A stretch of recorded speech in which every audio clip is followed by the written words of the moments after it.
ایسی قوم جس پر رب کا کچھ خاص رحمت تھی، ایسی رحمت کہ ان کے شہر بیماری، وبا اور بلا سے پاک تھی، اور انہیں خدا نے بڑے بڑے باغات عطا کیے جن سے وہ لوگ لطف اندوز تھے۔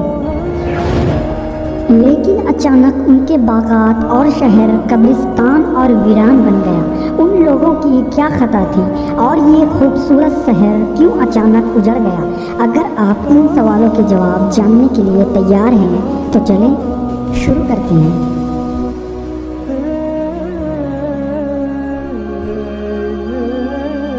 سبا عرب کا ایک قبیلہ تھا جو سبا بن یشجب کے نام سے مشہور تھا۔ اس قوم کی بستی یمن میں شہر صنعا سے 6 میل کی دوری پر واقع تھی۔ اس آبادی کی آب و ہوا اور زمین اتنی صاف اور اس قدر لطیف و پاکیزہ تھی کہ اس میں مچھر، نہ مکھی اور نہ سانپ اور نہ بچھو تھے۔ موسم نہایت معتدل، نہ گرمی نہ سردی۔ یہاں کے باغات میں کثیر پھل آتے تھے کہ جب کوئی شخص سر پر ٹوکری لے گزرتا تو بغیر ہاتھ لگائے قسم قسم کے پھلوں سے اس کا ٹوکری بھر جاتا۔ غرض یہ قوم بڑی فارغ البالی اور خوشحالی میں امن و سکون اور آرام و چین سے زندگی بسر کر رہی تھی، مگر نعمتوں کی کثرت سے اور خوشحالی نے اس قوم کو شرکس بنا دیا تھا۔ اللہ نے اس قوم کی ہدایت کے لیے بہت سے نبیوں کو بھیجا جو اس قوم کو خدا کی نعمتوں کو یاد دلا کر عذاب الہی سے ڈراتے،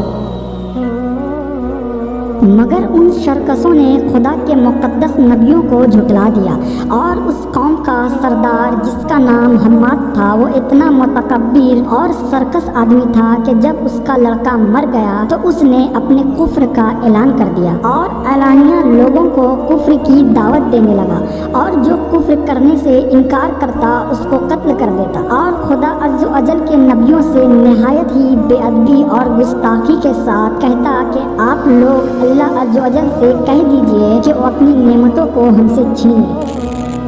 جب حماد اور اس کی قوم کا سرکشی بہت زیادہ بڑھ گیا تو اللہ نے اس قوم پر سیلاب کا عذاب بھیجا، جس سے ان لوگوں کے باغات اور اموال و مکانات سب غرق ہو کر فنا ہو گئے، اور پوری بستی ریت کے تودوں میں دفن ہو گئی، اور اس طرح یہ قوم تباہ و برباد ہو گئی۔ ان کی بربادی ملک عرب میں ضرب مثل بن گئی۔ عمدہ اور لذیذ پھلوں کے باغات کی جگہ چھاؤں اور جنگلی بیروں کے خاردار اور خوفناک جنگل اگ گئے، اور یہ قوم عمدہ اور لذیذ پھلوں کے لیے ترس گئے۔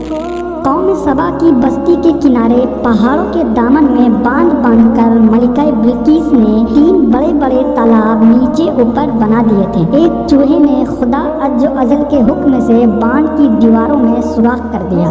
اور بڑھتے بڑھتے بہت بڑا سیلاب بن گیا، یہاں تک کہ باندھ کی دیوار ٹوٹ گئی اور ناگہاں زوردار سیلاب آ گیا۔ بستی والے اس سوراخ اور سیلاب سے غافل تھے اور اپنے گھروں میں چین کی بانسری بجا رہے تھے کہ اچانک سیلاب کے دھاروں نے ان کی بستی کو غارق کر ڈالا، اور ہر طرف بربادی اور ویرانی کا دور دورہ ہو گیا۔